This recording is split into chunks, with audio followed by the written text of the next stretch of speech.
Kita langsung masuk pertama ke indikator 21, Bapak Ibu ya.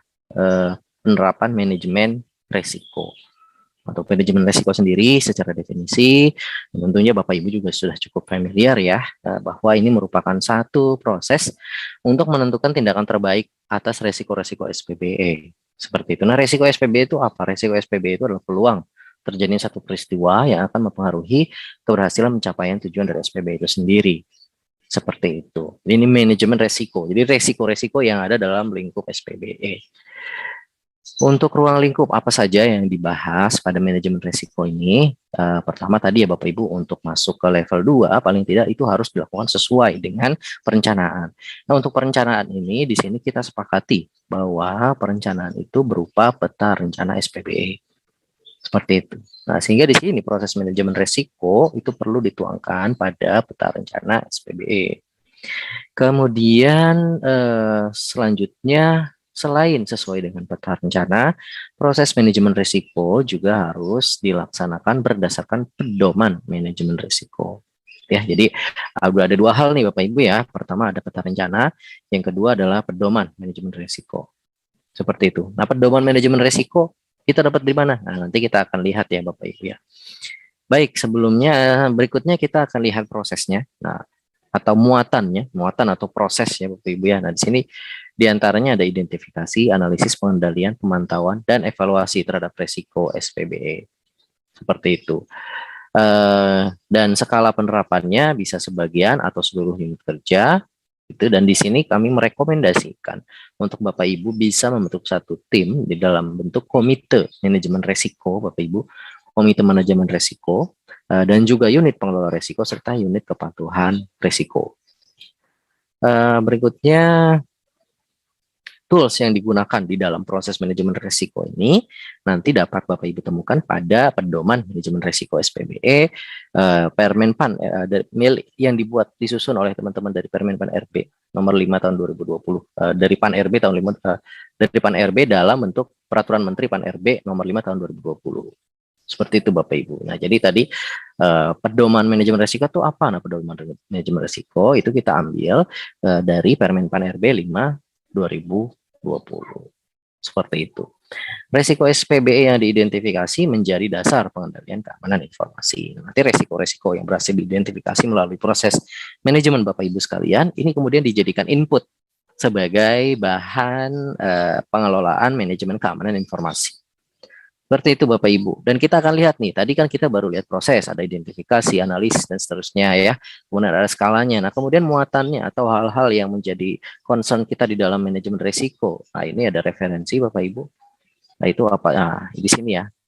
Proses dan muatan apa saja sih yang ada di dalam manajemen risiko. Ya, secara proses kira-kira di sini Bapak Ibu dimulai dari penetapan konteks, penilaian risiko, identifikasi, analisis, evaluasi sampai ke penanganan risiko. Itu dari sisi proses. Kemudian dari sisi muatannya sendiri atau hal-hal yang kita perlu nilai di dalam manajemen risiko itu ada 16 kategori risiko di sebelah kiri sini tertuang ya Bapak Ibu, serta 7 area dampak risiko. Jadi ada 16 kategori risiko dan juga 7 area dampak. Nah, di sini Bapak Ibu telah disediakan juga, di sini ada dampak resikonya dimulai dari finansial, reputasi, kinerja, sampai SDM. Ya. Nah, sementara untuk kategori resikonya itu dimulai dari rencana induk SPBE, arsitektur, peta rencana, proses bisnis, dan seterusnya sampai SDM SPB dan juga bencana alam. Nah, ini kan kira-kira muatannya. Ada prosesnya kita udah tahu, kemudian muatan juga udah kita tahu, sudah tahu, skalanya juga kita sudah tahu Bapak Ibu ya. Kemudian pedomannya kita sudah tahu dan juga harus tertuang di dalam peta rencana. Sekarang untuk pengisiannya kita akan lihat seperti ini Bapak Ibu untuk penerapan manajemen resikonya tadi ya. Per level gitu ya. Dimulai dari level 1, di mana level 1 tadi belum belum menggunakan perencanaan gitu ya, atau belum tertuang di dalam rencana. Artinya di sini masih berupa draft rancangan penerapan manajemen risiko. Kalau dia belum, kalau dia sudah dilakukan, artinya ini belum terdapat di dalam peta rencana. Seperti itu. Kemudian untuk level 2 sendiri, kegiatannya sudah terencana, tapi belum mengacu pada pedoman. Nah, jadi manajemen risiko sudah tertuang di dalam peta rencana, tapi pelaksanaannya belum menggunakan pedoman manajemen risiko Kemenpan RB. Seperti itu Bapak Ibu. Nah, kemudian untuk level 3 sendiri, IPPD menerapkan manajemen risiko sesuai dengan pedoman manajemen risiko yang berlaku. Nah, artinya level untuk level 3 sudah dilaksanakan sesuai dengan pedoman. Nah, artinya sudah dilakukan dengan pedoman itu bagaimana? Artinya proses manajemen risiko Bapak Ibu sekalian dilakukan menggunakan tools yang disediakan, yaitu from 2.1 sampai 4.0 manajemen risiko Kemenpan RB.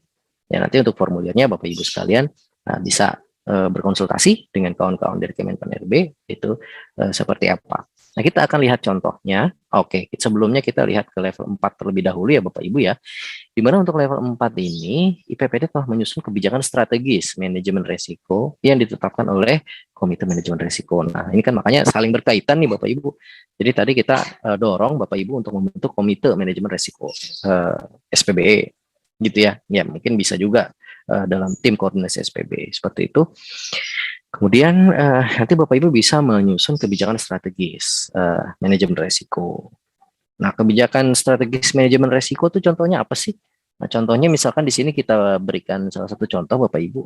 Kebijakan strategis manajemen risiko itu diantaranya adalah peningkatan budaya sadar risiko SPBE di lingkungan IPPD yang ditetapkan melalui KMR tadi, Komite Manajemen Risiko, kepada seluruh unit kerja. Nah, itu salah satu contohnya Bapak Ibu untuk kriteria bukti dukung level 4. Nah, sementara untuk level 5 sendiri itu dari hasil manajemen risiko, kemudian nanti Bapak Ibu lakukan review seperti itu. Ya, dalam hal ini contohnya adalah misalkan penyempurnaan penerapan manajemen risiko. Penerapan manajemen risiko yang Bapak Ibu telah lakukan, kemudian dilakukan penyempurnaan. Itu masuk ke level 5. Kita akan lihat nih. Nah, ini salah satu contoh peta rencana manajemen risiko Bapak Ibu. Ini contoh outline-nya seperti ini. Nah, nanti kan di dalam program TAUFAL ini kan Bapak Ibu ini juga ya akan nanti ada materi juga tentang tentang peta rencana. Jadi mungkin bisa memanfaatkan materi itu ya Bapak Ibu ya untuk mulai menyusun peta rencana ini. Bagi yang belum, tentunya bagi yang sudah ya syukur sudah aman seperti itu Bapak Ibu. Kira-kira seperti ini untuk peta rencana. Kemudian untuk pengisian manajemen risiko sendiri tadi ya ada formulir dimulai dari formulir 2.1 sampai formulir 4.0. Nah, ini Bapak Ibu. Jadi ini salah satu contoh pengisian dari formulir 2.8b. Nanti form-formnya udah ada, Bapak Ibu tinggal isi gitu ya, sesuai dengan kondisinya. Nah, itu ntar akan didapatkan. Mana sih sebenarnya resikonya, pemetaan resikonya seperti apa? Di sini ada tersedia link formulir manajemen risiko. Nah, Bapak Ibu bisa ketik aja ini ya, ini nggak terlalu sulit. Dari s.id manris SPBE. Nanti Bapak Ibu bisa download untuk formulir manajemen risikonya.